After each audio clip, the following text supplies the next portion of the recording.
Since their debut early last year, BYD has been on a roll in Bangladesh. They started with the Sealion, all-electric saloon that priced just over the 2 Series but rubbed shouldered with the 5 Series.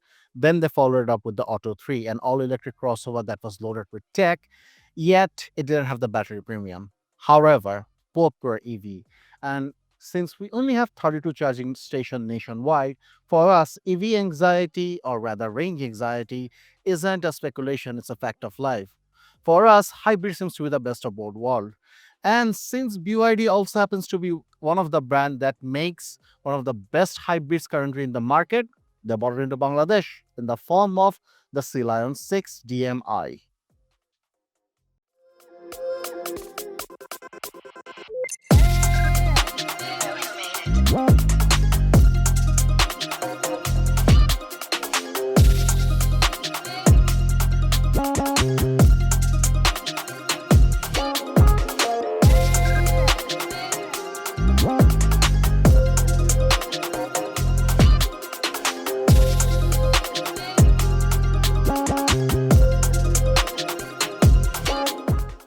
Now, before we look at the car itself, let's look at the real star of the show, the DMI hybrid system, which is short for dual mode intelligence super hybrid, which is a name BYD really likes to remind everyone when they talk about it. It comes in two parts. First, this Xiaoyun 1.5-liter generator. It's not exactly an engine, which is connected to a permanent magnet synchronous motor that makes around 145 kilowatt of power, if I'm not wrong. Together, they generate around 215 kilometers of horsepower and 380 meters of torque, but that's not the crazy part. It also has a battery, which is, I think, around 18 kilowatt hour, which is good enough for 90 kilometer on pure EV mode, which is pretty much good enough for any kind of city commute. And also, there's a Bangla Tesla. If you do only city commute is more than enough, and if you plug it in every night, you probably never have to use the engine. To combine together, they give an insane range of 1100 kilometers in on a full tank and charge. That's, if you break it down, is 100 kilometer per liter, and if the battery is depleted, is 20 kilometer per liter of fuel. As someone who drives an Xia with that does, if I'm lucky, 8 kilometers per liter, these are insane numbers. And I wish my car would do those. Looking at the design, you can tell why they named the car Sea Lion. With the whiskers and, eyes, it kind of looks like one. However, the car also looks very German, of the Zurheisen type. And overall, it's probably one of the better looking car currently in the market. Besides that, being a BYD, it has all the bings and bongs. You got a lighter at the front, LED lights, 19-inch alloy wheels, a side mirror with 360-degree camera, blinds for monitor and what have you, panoramic sunroof. Well, this is a BYD. It's going to be easier for me to tell you what it doesn't have than what it does have. However, beside those tech, there is also quite a good ground clearance, but there is a caveat to that.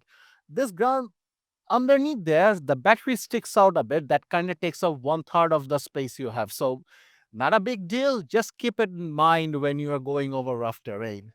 Besides that, you'll find the full fillet tank here. You'll find the plug-in charger on the other side. Now, moving to the back, you get two LED light strips that run the entire length. This is the top one, and this one goes straight through the automatic hatch. Yes, they both light up completely and they look amazing at night. When you open the hatch, give me a second, you are treated with 400 liters of cargo space, 1400 if you drop this one. Drop this, which by this one, I mean the second row seat. You also get a tonneau cover and a reading light and a speaker system that I'll get to a bit later. And I wish I could show you what's underneath this floorboard, but it's taken up by this. I think they call it the home charger, which can charge up this car's battery in less than 2.5 hours. Beside it, you got the standard charger, which does it, I think, in a little more than 3.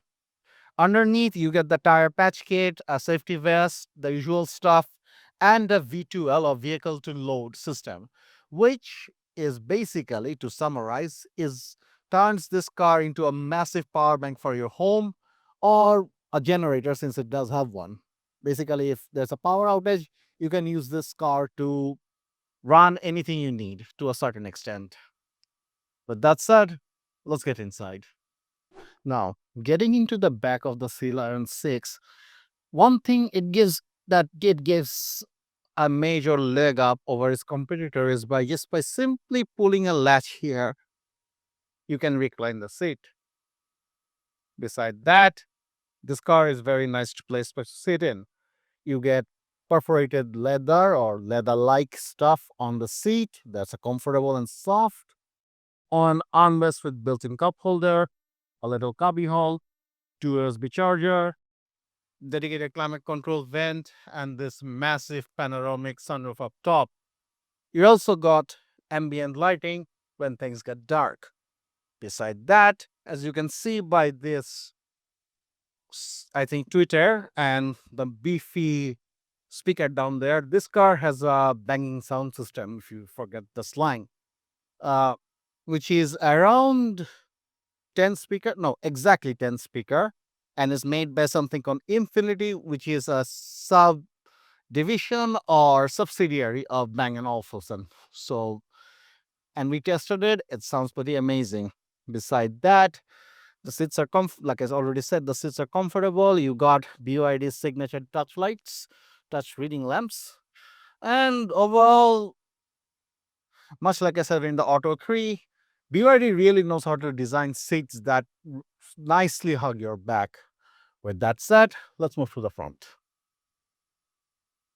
Also, I quite like this handlebar shape.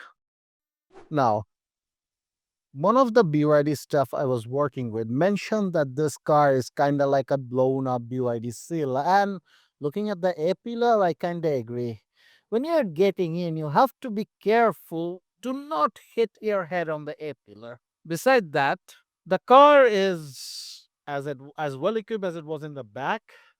The font is a whole another story. For starters, you get this nice powered and ventilated perforated leather seats, which are comfortable and very nice to sit in. In front of you, you got a nice wrapped steering wheel with a bunch of buttons.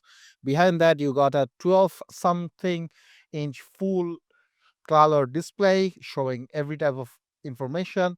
Beside the small screen, you got this massive 15-inch display that basically is a tablet with every kind of functionality, Android Auto, Apple CarPlay, voice command, what have you, that just like every other BYD rotates when you press a button. Underneath, you get the climate controls and one of my biggest complaint with this car.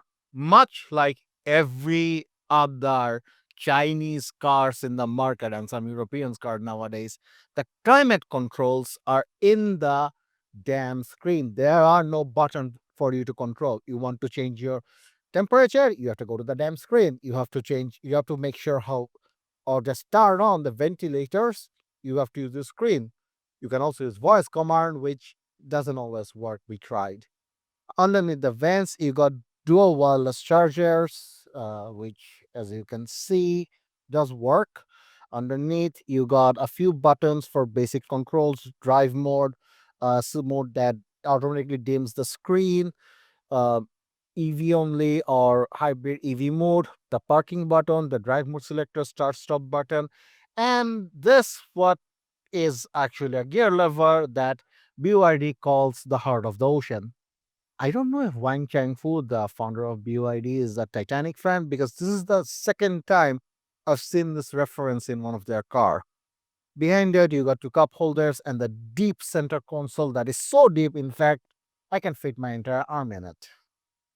With that said, up top, you got the controls for the sunroof, again, two touch sensitive but reading lamps, a sunglass holder, which is surprisingly handy nowadays since I drive in expressway and there's no shade whatsoever. Two sunshades with built-in lights, which I wish I could show you. Oh, there it is. Now that we have done looking at the front, there's only one thing left to do. Time to drive this car. All right. Driving the BYD Sealion 6 DMI. Much like all hybrid, this car drives in pure EV mode until you hit a certain speed. In this case, that's 80 kilometers per hour. Before you do that, the car runs on battery, which means if you hit the accelerator, the thing goes like a rocket with instant torque. Being a crossover with a extended ride height, that suspension is actually quite good at soaking over bumps, as you can see.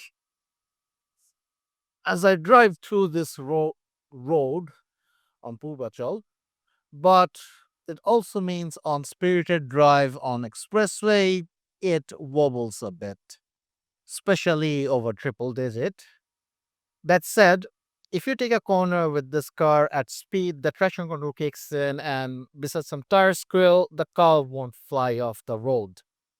Beside that, the acceleration is amazing. The car keeps holds triple digit speed much better than many other car in the segment. And the braking is also quite good thanks to this chassis balance, given the battery is underneath. Overall, it's a perfectly adequate car for moving around your family. And if you don't mind a bit of raw fun, or as the British would say, sophisticated buggery, this car is quite fun. Now, let's address the elephant in the room, the price. As a BYD came to Bangladesh, its first car, the Sail, caused a bit of argument because of its price. Some people thought it was high. On the other hand, when the Auto 3 came out, everyone, including myself, agreed that it was a great car for an EV. This car, despite having the looks of a Porsche, let's face it, the technology of uh, Chinese basically, they are the leading brand in the world when it comes to NEVs. And a mileage that you can only expect in a Prius is just 65 lakhs. That is an insane price for what this cars offer. And of course, being a Chinese car, it has all the active, passive, and safety feature, as well as a 5-star Australian NCAP rating. So if you're looking for a safe car that both saves you well, extremely quick on acceleration, and overall very tech heavy and fun to ride, this is for you, as long as you don't have an allergy to Chinese brands. So if you're looking for a hybrid car that looks premium but actually costs about as much as a Japanese people move, right? This is might be what you're looking for. That will be all. Thank you.